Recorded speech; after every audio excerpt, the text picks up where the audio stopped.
육신에 가해지는 것으로 봤을 때는 엄청난 가혹한 형벌입니다. 하지만 주님은 그것만으로 끝나지 않습니다. 여러분들이 죄 지은 거, 여러분들이 악한 일 한 거, 여러분들의 원죄, 모든 것이 죄가 어디로 가 있겠습니까? 구약의 제사로 말미암았다고 했는데 그 제사 여러분들 드리십니까? 예배당에 오실 때 소 한 마리, 비둘기 한 마리 이런 거 들고 오신 분 있으십니까? 피를 빼고 각을 뼈와 살을 바르고 이렇게 오시는 분 계십니까? 아무도 없지 않습니까? 간혹 가다가 호박 들고 오시는 권사님 보셨는데 추수감사절에 하여튼 없는 걸로 아는데 여러분들 내 예배 드리고 할 때는 하나의 제사와도 같습니다. 그럼 예물은 어디로 갔나요? 여러분 죄를 대신해 줄 것은 여러분들의 죄를 대신해 줄 것을 언제나 예수님이 여러분 위해서 예배 드리는 가운데 언제나 피를 찢으시고 살을 찢으시고 피를 내시어 그 제물이 되어 주시는 것입니다. 며칠 전 오전에 기도를 하러 오전에 온 적이 있습니다. 사실은 설교 때문에 무서워서 기도하러 왔는데요. 주님이 설교 가운데 어떻게 말씀하시냐면 성전에서 예배 드릴 때 여러분들의 예물을 대신해 주님이 피를 흘리시는 걸 보여주십니다. 하지만 구약의 제사와 같이 수고하는 것도 있어야겠죠. 그 수고가 무엇인지 살펴봤을 때 주님은 우리의 눈물 위에 주님은 그 피를 뿌리고 계셨습니다. 우리의 눈물은 아무것도 아닙니다. 우리의 회개의 눈물도 아무것도 아닙니다. 하지만 그 회개의 눈물 위에 주님이 피를 쏟으심으로 주님이 죽으심으로 여러분들에게 그 눈물밖에 가져올 수 없지만 회개의 눈물, 회개밖에 할 수 없지만 주님은 그것에 위해 용서를 더해 주시는 것입니다.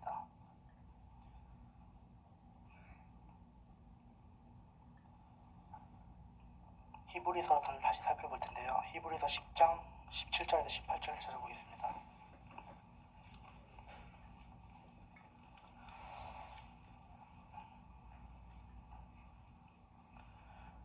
하나님의 십자가는 이런 것입니다. 또 저희 죄를 저희 불법을 내가 다시 기억치 아니하니라 하셨으니 이것을 사하셨은즉 다시 죄를 위하여 제사를 드릴 것이 없느니라. 하나님의 십자가는 이런 것입니다.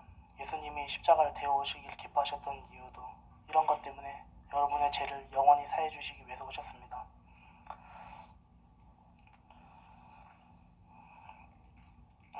첫 번째 말씀이 모든 창조 만물들이 모든 세상 사람들을 위한 것입니다. 그래서 세상 사람들도 잘 먹고 잘 살고 하는 것입니다.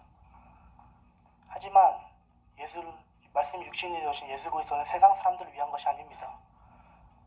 모든 만물들이 하나님 모든 인류를 위해서 지어주셨다면 예수 그리스도는 우리 믿는 자들을 위한 것입니다. 그리고 믿는 자들에게 하고 계신 말씀입니다. 여러분들은 그 주님의 오심을 인정하십니까? 감사합니다.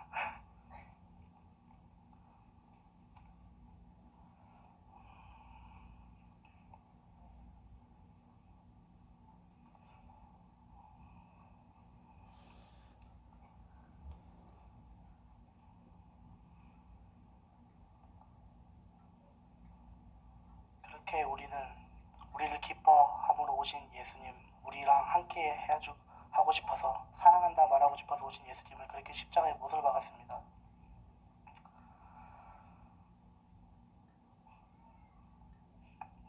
그렇게 우리는 또 다시 한번 말씀을 배신하고 저버리고 맙니다. 하지만 주님은 또 우리에게 또 한 번 더 소망을 주시고 약속하십니다. 주님이 우리를 위해서 죽어서 우리 때문에 돌아가실지라도 다시 한번 약속하십니다. 성령을 보내주시겠다고 약속을 하십니다. 우리를 위해서 우리가 죽인 예수 그리스도께서 만약 죽음으로 끝났다면 우리에겐 소망은 없는 것입니다. 하지만 예수님은 부활하심으로 우리에게 구원의 소망을 주십니다. 제물이 되셨던 그리스도께서 영원한 죽음이었다면 믿음으로 따르는 우리도 그러한 죽음으로 따를 수밖에 없으나 우리는 육신으로 오셨던 주님은 그렇게 아버지의 곁으로 가시고 세상 끝날 때에 다시 오실 것으로 약속하셨습니다. 그럼 그 사이 우리는 어떻게 되는 건가요? 우리는 말씀으로 오신 예수도 죽였고 그렇게 보냈고 우리의 죄로 말미암아 창조를 통해서 우리에게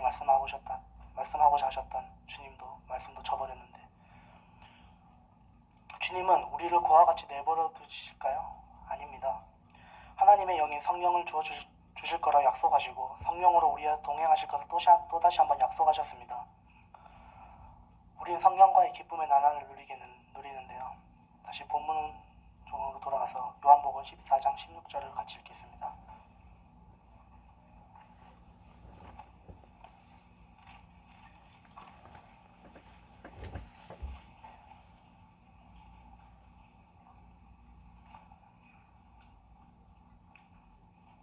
예수님은 그냥 가신 게 아니십니다. 내가 아버지께 구하겠으니 그를 다른 보혜사를 너희에게 주사 영원토록 너희와 함께 하시리니. 이렇게 우리는 하나님의 계속되어 오신 말씀들을 배신하고 저버렸습니다. 그러나 하나님의 사랑이 있는 자는 아직도 계속됨을 본문을 통해서 알 수 있습니다. 하지만 우리의 선행되어야 될 것이 먼저 있습니다. 말씀을 지킬 것을 말합니다. 지금까지 하나님이 여러분들에게 하고 싶은 말씀이 무엇일까요? 우리가 외면한 말씀은 무엇일까요? 세상 만물을 통하여 말씀하셨고 예수 그리스도를 통하여 말씀하셨고 그 말씀은 성경으로 기록되어 있습니다. 성경의 모든 부분에 대해서 말할 수는 없지만 성경에서 말하는 보혜사 성령에 대해서 조금 알아보겠습니다. 아까 본문에서 14장 26절에 살펴보면 보혜사 곧 아버지께서 내 이름으로 보내실 성령 그가 너희에게 모든 것을 가르치시고 내가 너희에게 말한 모든 것을 생각나게 하시리라. 우리가 주목해야 될 부분은 가르치시고와 생각나게 하시리라입니다. 가르치고 생각나게 하신다. 성령님의 사역은 보이지 않는 부분에서 계속하고 계십니다. 여러분들의 구원을 이끄는 것도 여러분 마음에 믿음을 주시는 것도 성령님이 하시는 것입니다. 하지만 성령님이 하시는 보이는 사역 중에 하나가 가르치고 생각나게 하시는 것입니다. 성령의 첫 번째 은사가 무엇인지는 모두가 다 익히 들어서 알고 있습니다. 바로 지혜와 지식의 은사입니다. 앞선 대지에서 여러분들은 무엇을 느끼셨습니까? 하나님께서 여러분들에게 무엇을 원한다고 느끼셨습니까? 바로 여러분과 하나님과의 교제를 원하십니다. 그 교제는 하나님의 말씀을 들음으로 말미암아 시작되고 우리의 그 말씀 순종으로 함으로 말미암아 그 교제가 온전해지는 것입니다. 성령님은 우리에게 모든 것을 가르치시고 생각나게 하십니다. 하지만 이 부분에 대해서는 간증하기가 조금 성령님의 부분에 대해서 모든 부분을 제가 말할 수는 없습니다. 하지만 성령님은 가르치고 생각나게 하시는데요.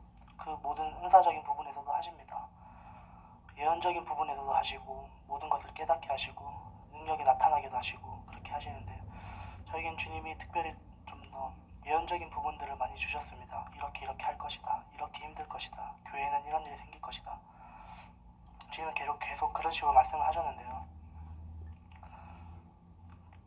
하지만 그것이 저는 처음에는 중요한 것처럼 생각했습니다. 아, 주님이 정말 이렇게 하시구나 이렇게 느꼈지만 점점 갈수록 그게 아니란 것을 느꼈습니다.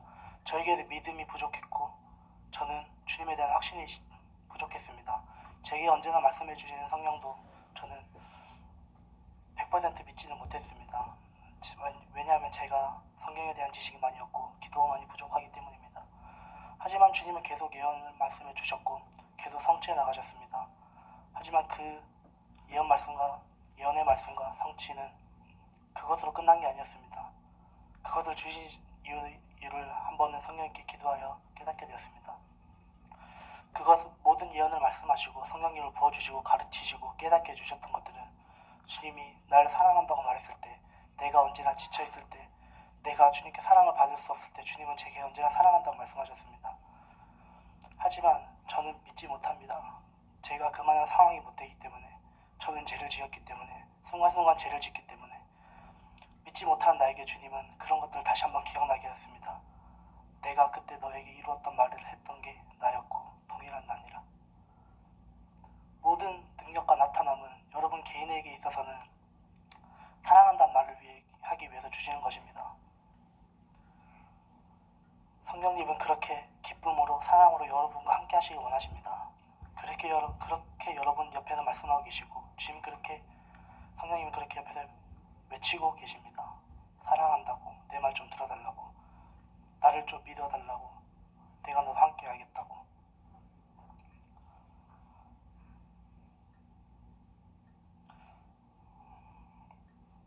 말씀으로 창조한 세상이 하나님의 말씀, 세상 모든 사람을 위한 하나님의 말씀이라면 말씀이 육신이 되어 오신 그리스도는 믿는 자들에게 주어지는 말씀입니다.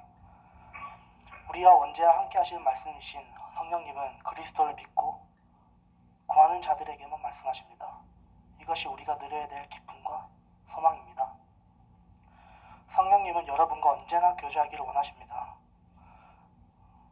성령님은 여러분과 위해 교통하기 위해 계십니다. 별로 하기 싫으신가 보네요. 성령님은 언제나 여러분과 함께 하시길 원하시고 언제나 교통하길 원하십니다. 언제나 사랑하는 자에게 주님은 언제나 나타나 계십니다. 여기는 언제나 다 들으시는 분이시라서 제가 부끄럽겠네요. 하지만 여러분, 그 주님의 성령의 마지막 말씀에는 우리는 외면하지 말아야 됩니다. 우리는 주님이 주신 모든 세상을 주시려고 했던 주님의 마음을 저버렸고 우리를 위해 가까이 육신으로 오셨던 주님까지 저버렸습니다. 이제 주님은 여러분께 성령으로 함께 하시길 원하십니다.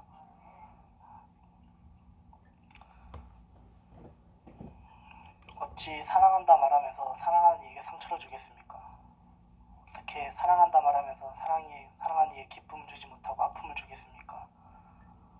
성령님께도 마찬가지입니다. 여러분들이 사랑한다면서 이때까지 많은 아픔을 드렸습니다. 여러분들이 하나님을 더 깨닫지 못하는 것도 다 여러분 죄 때문입니다. 여러분들이 예수를 죽였기 때문입니다. 하지만 주님은 또다시 인내하심으로 여러분들이 사랑한다고 찾아오셨고 이제는 그 사랑을 저버려서는 안 됩니다.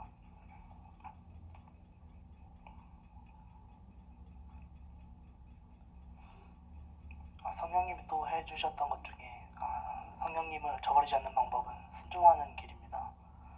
순종에 대해서는 제가 할 말이 많은데요. 제가 원래 순종을 잘 안 합니다.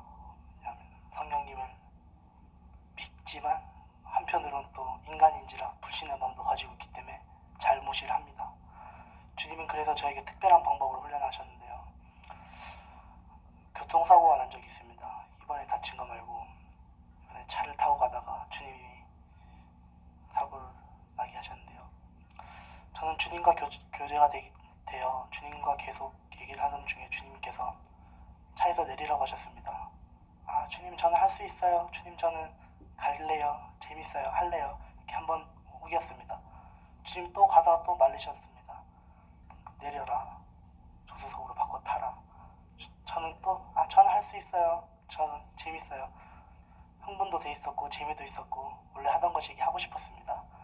그래서 또 무시했습니다. 주님은 마지막 저에게 장소까지 말씀하시면서 새 아파트 지나가기 전에 내려라 말씀하셨습니다.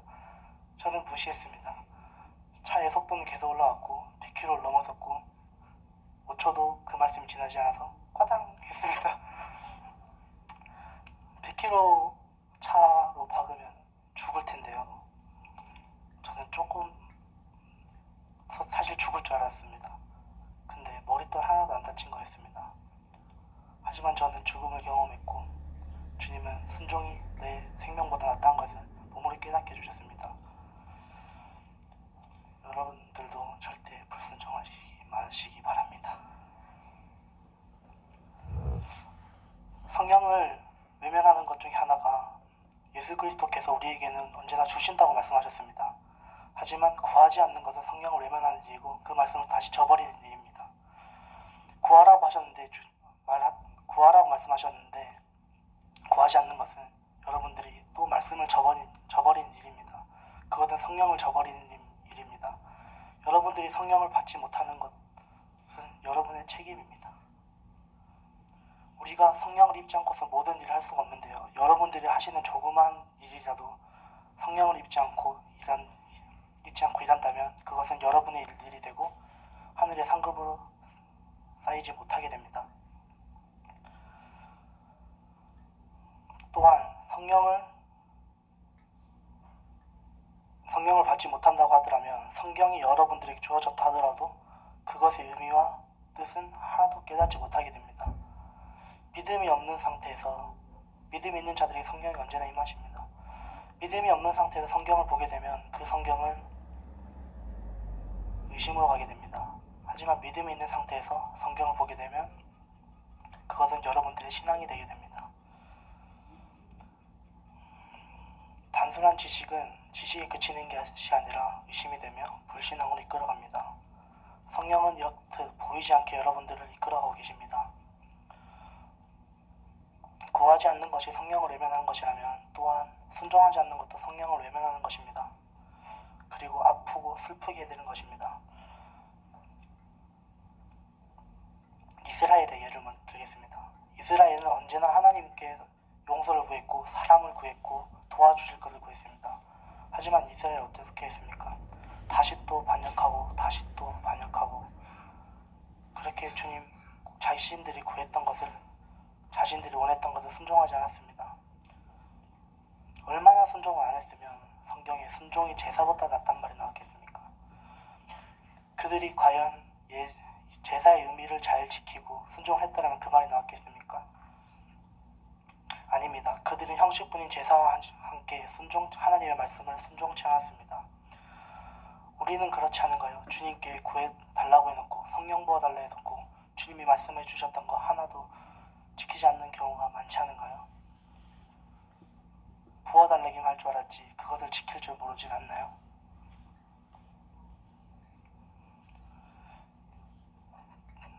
하지만 주님은 여러분에게 언제나 말씀하기를 원하십니다. 성경을 통해서도 하지만 우리 곁에서 말씀하시기를 성령을 통해서도 원하십니다.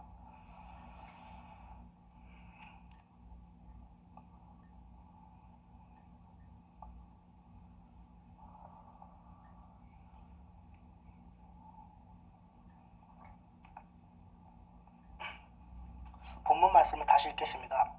요한복음 14장 21절.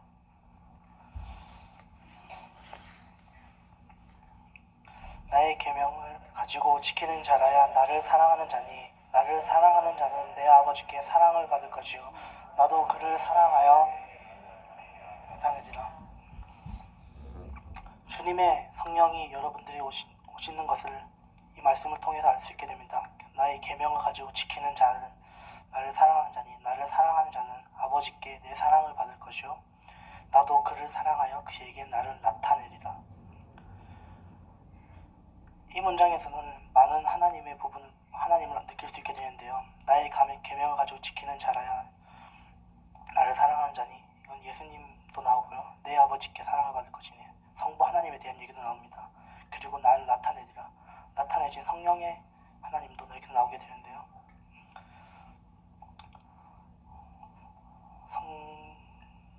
계명을 가지고 지키면 하나님의 사랑을 받고 우리는 성령을 받게 되는데요.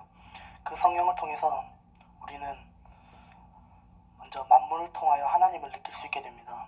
우리가 잃었던 것이 처음에 무엇이었나요? 세상 모든 만물을 통하여 하나님을 느낄 수 있던 모든 것들을 다 잃었습니다.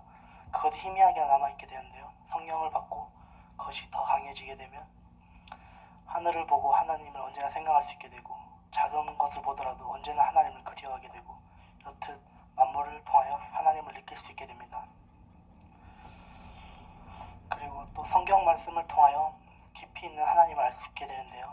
아까도 말했듯이 성령님이 보이지 않게 사역해 주시는 것 중에 하나가 성경을 깨닫고 알게 해주시는 것이 그것도 큰일입니다. 그리고 성령님이 가장 하고 싶어 하시고 원하시는 가장 가까이서 주님을 만나게 됩니다.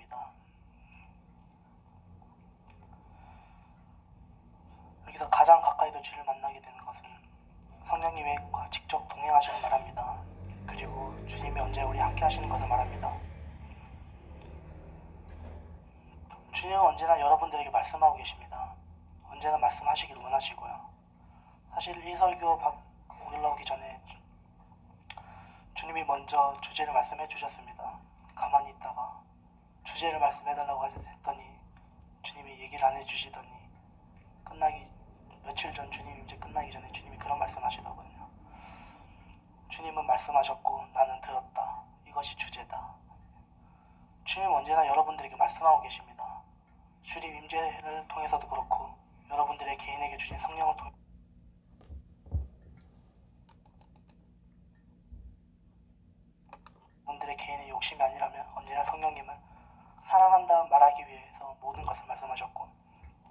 지키셨고 여러분들에게 가장 가까이서 말씀하기를 원하십니다. 사실 여기서도 축복도 따릅니다. 여기서 내 아버지의 사랑을 받는다는 것은 아버지가 사랑하시면 세상의 모든 만물을 주시지 않겠습니까? 만물을 창조하신 분이. 여기도 힘든 말이지만 물질적 부여와 축복도 주님이 주시게 돼 있습니다. 왜냐하면 주님은 사랑하는 자에게 모든 것을 아버지께 사랑을 받는다는 것. 아버지는 줄 것이 자신이 가진 것밖에 없습니다.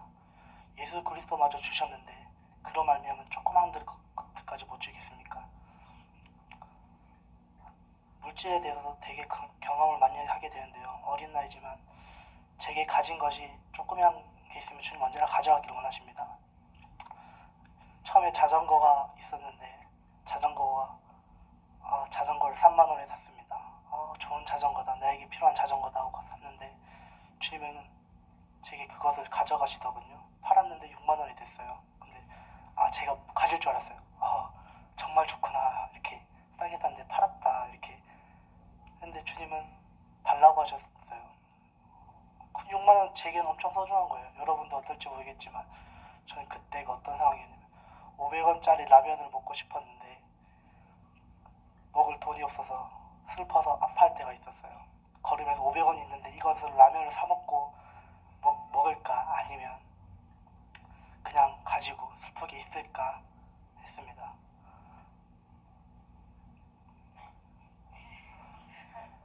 하지만 주님은 저에게 그것을 가져가셨고 저는 그렇게 돈이 없었어요. 하지만 주님은 6만 원 달라고 하셨고 저는 드렸습니다. 이렇게 저는 아무것도 못 가진 줄 알았습니다. 그러다가 또 어느 날이었을까요? 가만히 있다가 차 사고가 났어요. 저는 아무 잘못한 건데 차에 타고 있었을 뿐인데 그렇게 또 보험금을 받았어요. 돈이 생겼다. 꽤 좋아하고 있었는데 저는 돈이 또 제 건 줄 알았어요. 제 건 줄 알았는데 주님은 또 달라고 하시더군요. 시골에 이모가 개척교회를 하고 계신데 앰프가 필요하고 마이크 시스템이 필요한데 60만 원이면 된다고 하시는 거예요. 이거 나 필요한데 500원짜리 라면 하나 못 사 먹어서 빌빌거리던데 이 돈 엄청 큰 돈인데 가지고 싶었습니다. 하지만 주님 거라 생각하고 또다시 드렸습니다. 전 그렇게 제 것을 잃은 줄 알았습니다. 근데 언젠가 제가 오토바이가 필요하던 날이 있었습니다. 하지만 주님은 저에게 그것을 주셨고 감사함으로 받았습니다. 또 팔았습니다. 근데 또 2배로 또 바뀌더군요. 그게 또 제 건 줄 알았어요. 주님이 또 가져가셨어요. 정말 내게 아니구나. 근데 다 가져가시지 않았어요. 제가 쓸 만큼, 제가 가지고 싶은 만큼 제가 기뻐할 수 있도록 해주셨습니다. 주님이 그렇게 가져가셨고. 하지만 지금 어떻게 됐냐면요. 제가 쓸 만큼 쓰고 남들보다 쓸 만큼 누리고 잘 지냅니다. 돈 없어서 아파할 때는 주님이 언제나 주셨고요. 이렇게 하나님은 여러분들에게 모든 것을 주시기 원하십니다. 갑자기 암의 소리 커졌어요.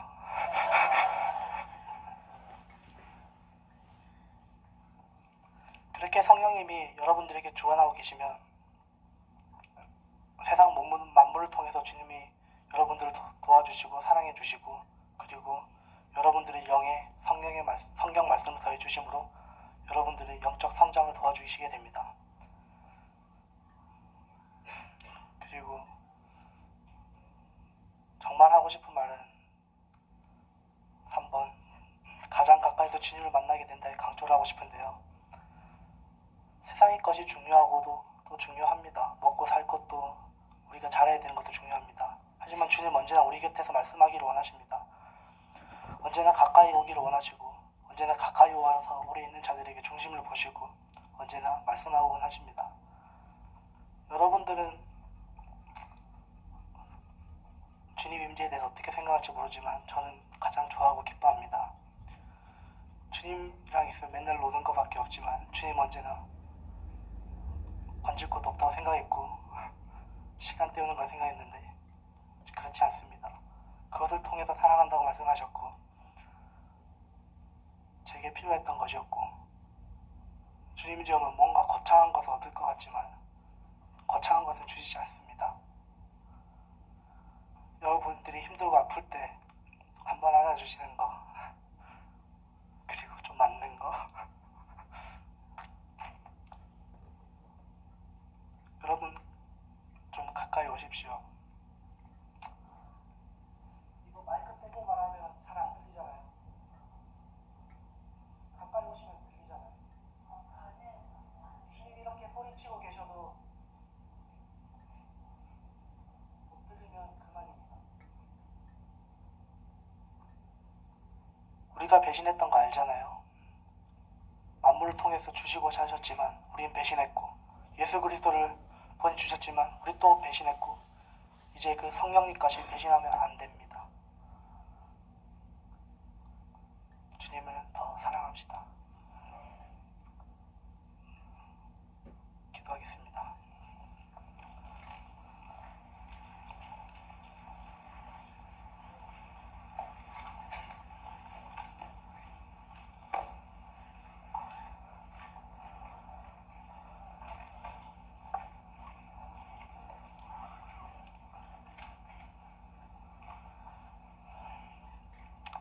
사랑하는 주님, 미약한 종이 작은 입술로 주님 말씀 전하였지만 부족한 것이 많습니다. 하지만 주님 사랑하고자 하고 주님의 음성을 듣고자 원합니다. 주님 모든 것을 주셨던 우리 주님, 성령님을 보여주시고 우리가 더 사랑하게 해주실 것을 믿습니다. 주님 가까이서 보기를 원합니다.